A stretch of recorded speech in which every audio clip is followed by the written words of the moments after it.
Hello again.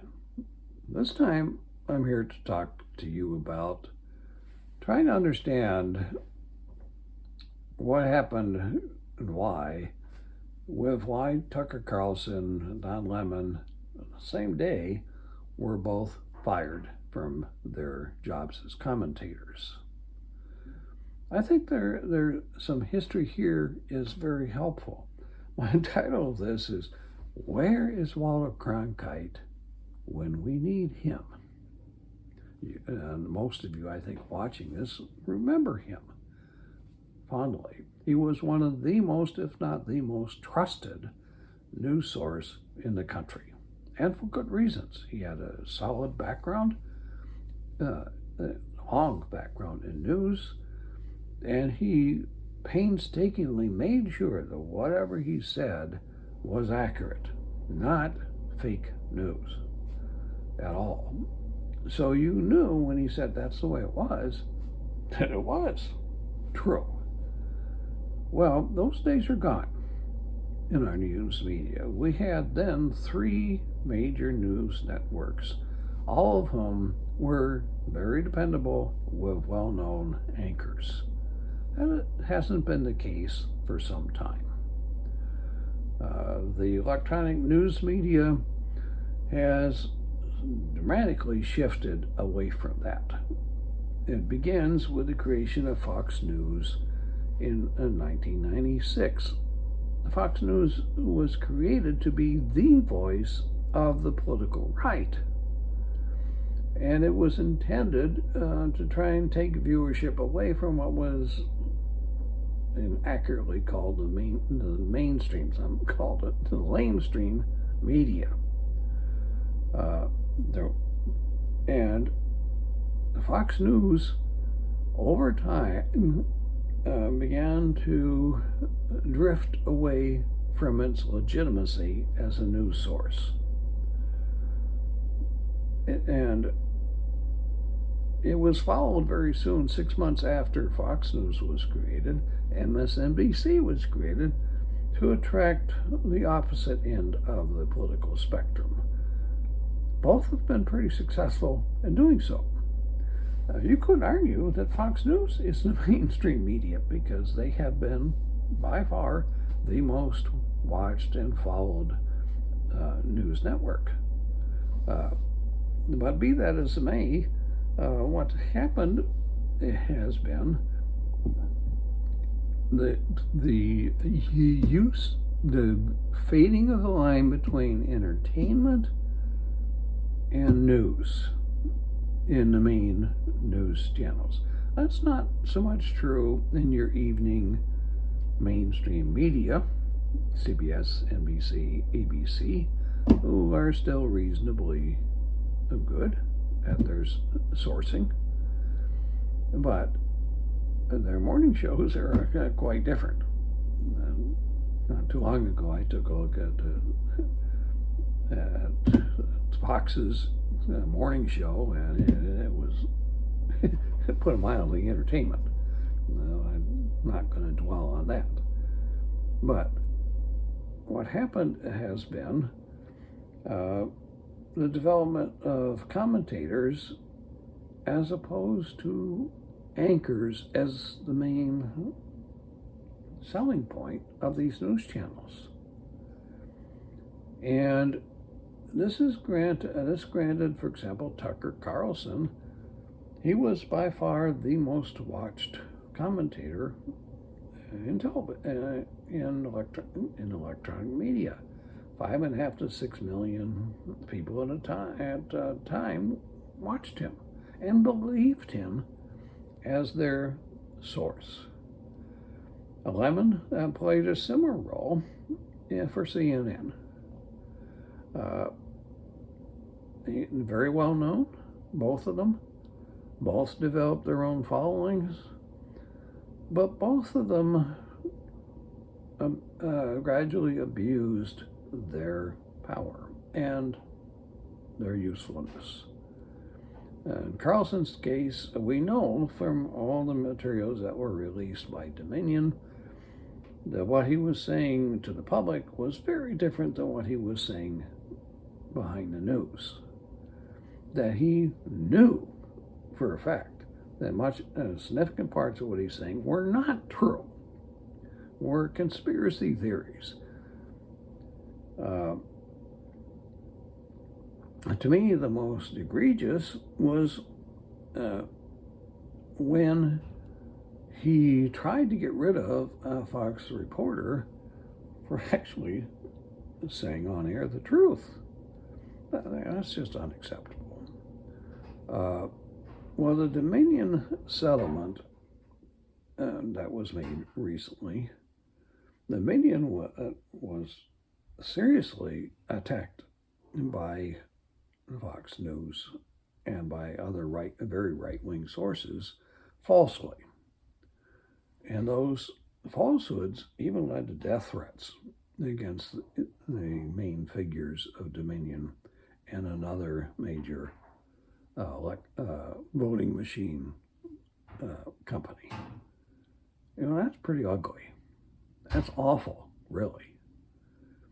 And Dominion, the settlement, if it showed anything, was that if you're going to have a loose cannon commentator, that's a financial risk.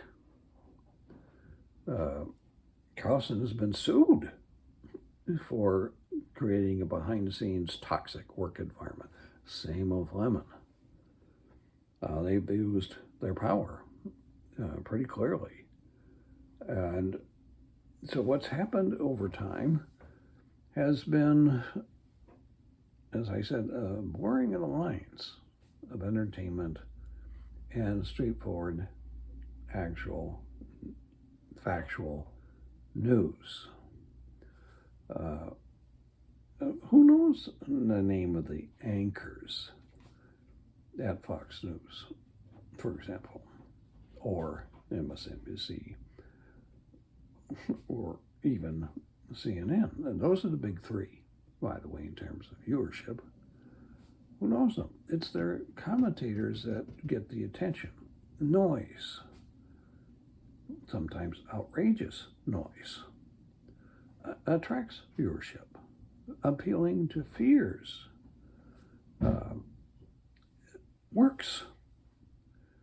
And what's particularly sad is that for Fox, for example, their viewership average age is like 68, white, predominantly male, and they don't watch or listen to any other source for their news. Now, as a liberal arts person, that's dangerous and for a democracy. You really should be reading multiple sources. You should even break down and watch or listen to sources that you know you're going to disagree with, just to keep yourself intellectually honest. It's very important.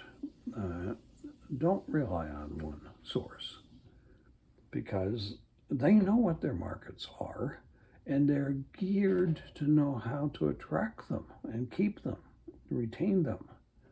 That's not necessarily a motivation for factual reporting. So I would urge you, as I have urged my students, don't do that. Don't fall into that trap. Whatever source you, they'll say it's CNN. Don't make that your only source. Don't make any source your only source. Attempt to read or watch from different points. A very good website to look at is one that's called All Sides, where the news is reported, providing a source from the left, a source from the center, and a source from the right. You can get it all. You can get the spectrum right there at that one source. I like it. I'd recommend it for you as a useful way to look at the news. At any rate, what lies behind this is that Carlson and Lemon both proved to be financial risks for their host, Fox and CNN. So the companies did what they needed to do, which was to fire them. It's understandable. But will this actually change, say, Fox News? Will they make an attempt at more balanced reporting? Sorry to say, from what I've seen so far, no. They've been pretty unrelenting in their attacks on President Biden. Now, there's certainly a number of things that he can be fairly criticized for. But Fox almost never presents what he has maybe done right. His legislative record, whether you like it or not, is actually impressive in how much he's got a very divided Congress to agree to pass. And bipartisanship, which he believes in, but finds very difficult to practice, has been successful in a number of cases. The best known would be the infrastructure bill. So, but Fox did not say why they fired Carlson. Their statement was very brief. Thank you for your service. Well, that tells you nothing, really. And they have taken a hit in their viewership already from his absence. How long that'll last, who knows? Where he's going to wind up, who knows? He already is independently wealthy, so he's not going to be hurting for sure. And he likely will find some platform for his perspective and probably take a number of his, significant part of his base with him wherever he lands. But it is clear that if you publicly present what you know to be false, that's not going to protect you in court.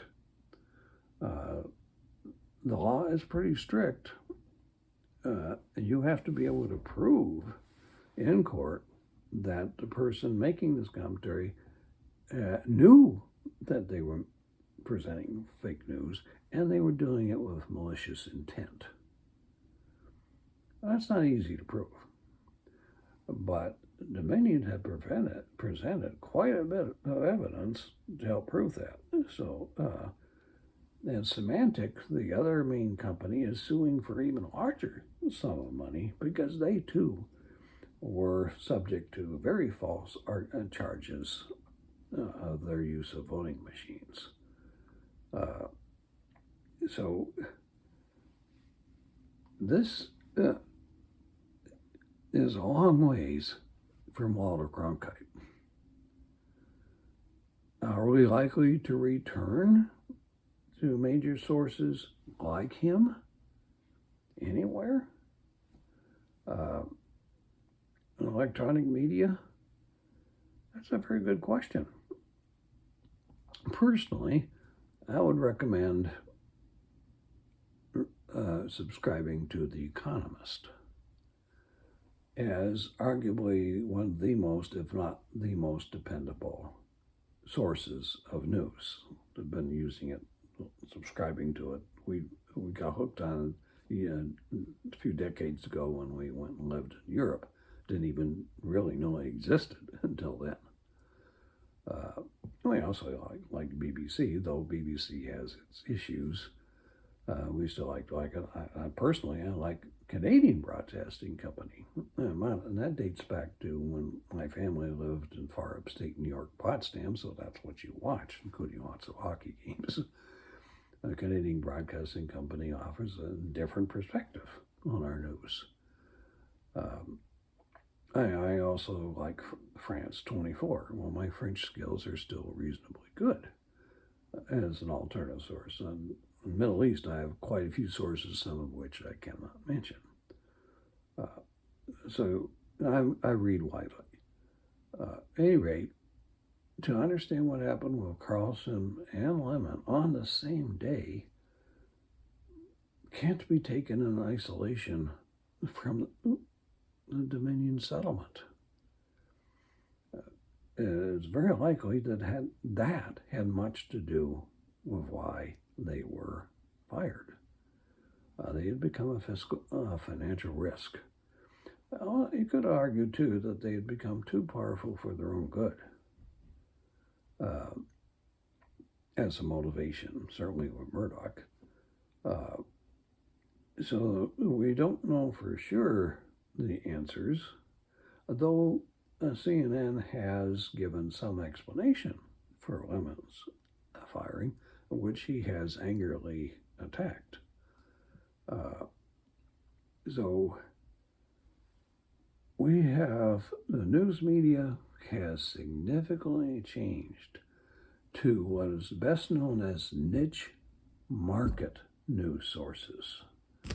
News sources that know what their market is, and they're geared to present to meet the interests and keep the interests of that market. You have to be aware of it. You can find out the demographics of who watches what or who reads what. You can find that out. I encourage you to do that. So that's my take on what happened with Carlson and with Lemon. Maybe you have different perspectives on that. I still occasionally will look online to look at Fox. And Suzanne and I don't watch any news source on television. We prefer to read online, multiple sources. I would encourage you to do the same. Tucker Carlson could be accurate, sometimes sort of accurate, and sometimes not accurate at all. He propagated falsehoods, knowing he was. And that was because they were fearful. Fox News had correctly called the Arizona results. Well, that got Trump very angry with them, and he encouraged his base to turn to other sources which are much more right-wing and much less dependable than Fox, Newsmax and OAN. And some of that happened.